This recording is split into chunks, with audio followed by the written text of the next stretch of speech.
Para ter sucesso em um projeto de paisagismo, uma coisa é essencial: entender como classificar as plantas de uma forma sistemática e científica.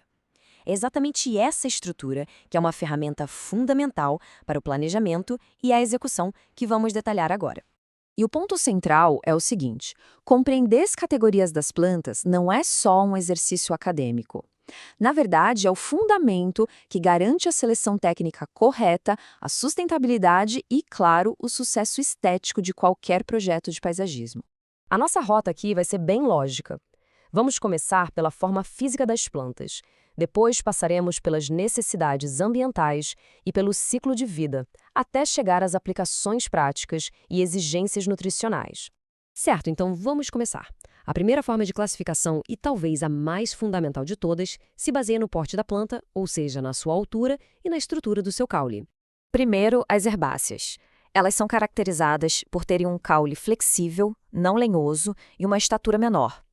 Fontes como Abrantes e Nascimento destacam que essa falta de tecido lenhoso é a sua principal característica, o que geralmente limita a altura delas a menos de 1 metro.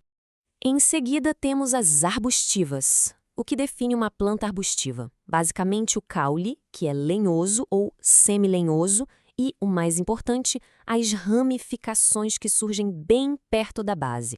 É essa estrutura que cria aquele aspecto de moita e que as diferencia das árvores. E, por fim, as arbóreas, ou seja, as árvores. Elas possuem um tronco lenhoso bem definido e são classificadas pelo porte que atingem na fase adulta.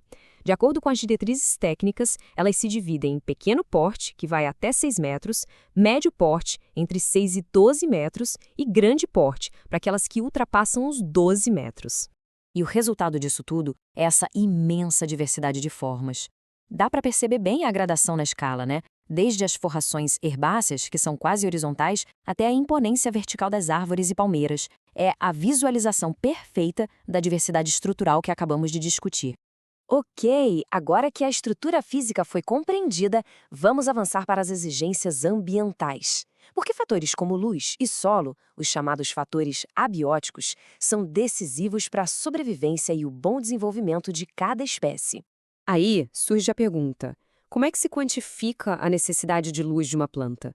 Porque tanto a intensidade quanto a duração da exposição solar são variáveis críticas.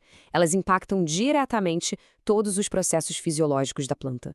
E o que é interessante aqui é a ciência por trás disso.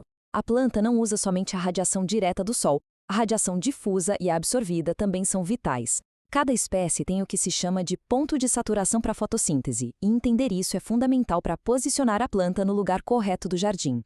Do ponto de vista técnico, é possível classificar as plantas em 3 categorias luminosas. As de pleno sol precisam de mais de 2.000 lux. As de meia sombra prosperam com luz intensa, mas indireta, entre 500 e 1.000 lux. E as de sombra, que se adaptam a condições de baixa luminosidade, entre 300 e 500 lux, sempre sem sol direto. Bom, além da luz, o solo é outro fator fundamental.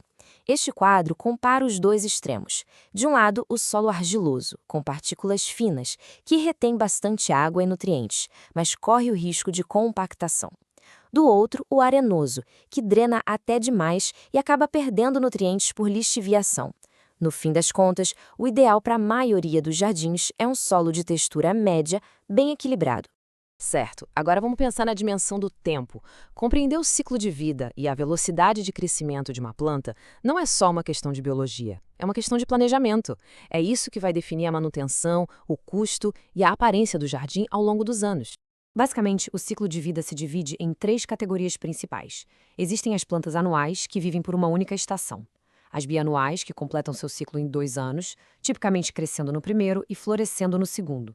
E as perenes, que possuem um ciclo de vida longo e persistem por vários anos no jardim. E aqui está o ponto crucial.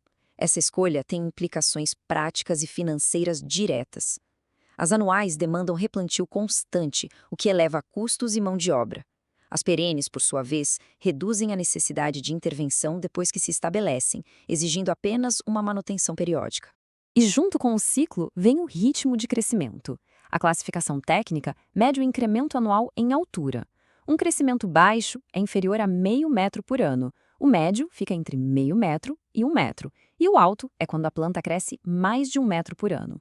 Ok, já entendemos a forma, o ambiente e o tempo. Agora vamos ao uso prático. Como todas essas classificações se traduzem em funções?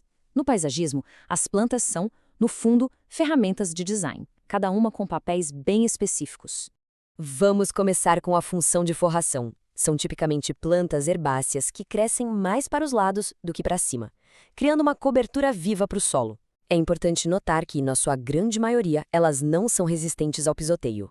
E o resultado é exatamente este: um tapete vegetal denso que cobre completamente o solo. É a função da forração em ação, conferindo acabamento e textura a um ambiente de subbosque. Outra função clássica é a cerca viva. Geralmente composta por arbustos plantados em linha, ela serve para delimitar espaços. O manejo pode variar de um baixo nível de processamento, com formas mais livres, a um alto nível, com podas formais e topiária. E a diferença entre os níveis de processamento é bem clara. Uma cerca viva pode ter um alto processamento, com poda geométrica, ou um baixo processamento, permitindo que a planta expresse sua forma mais natural. As trepadeiras são especialistas em crescimento vertical, mas precisam de suporte. Elas se subdividem pelo seu mecanismo de fixação. As volúveis se enrolam no suporte, as sarmentosas usam estruturas como gavinhas e as escandentes apenas se apoiam para subir. Vamos para a nossa última categoria, um critério um pouco mais avançado, mas que é essencial para a manutenção a longo prazo: as exigências nutricionais das plantas. A classificação de Penningsfeld é uma ferramenta técnica muito valiosa para isso. Ela agrupa as plantas em 3 categorias, relacionando a necessidade de adubação com uma tolerância à salinidade do solo. Isso permite um manejo muito mais preciso. E para fechar, fica a reflexão: como a integração de todos esses critérios, porte, ambiente, ciclo, função e nutrição, pode levar à precisão técnica e, fundamentalmente, à sustentabilidade de um projeto? A resposta está na aplicação consciente de todo este conhecimento.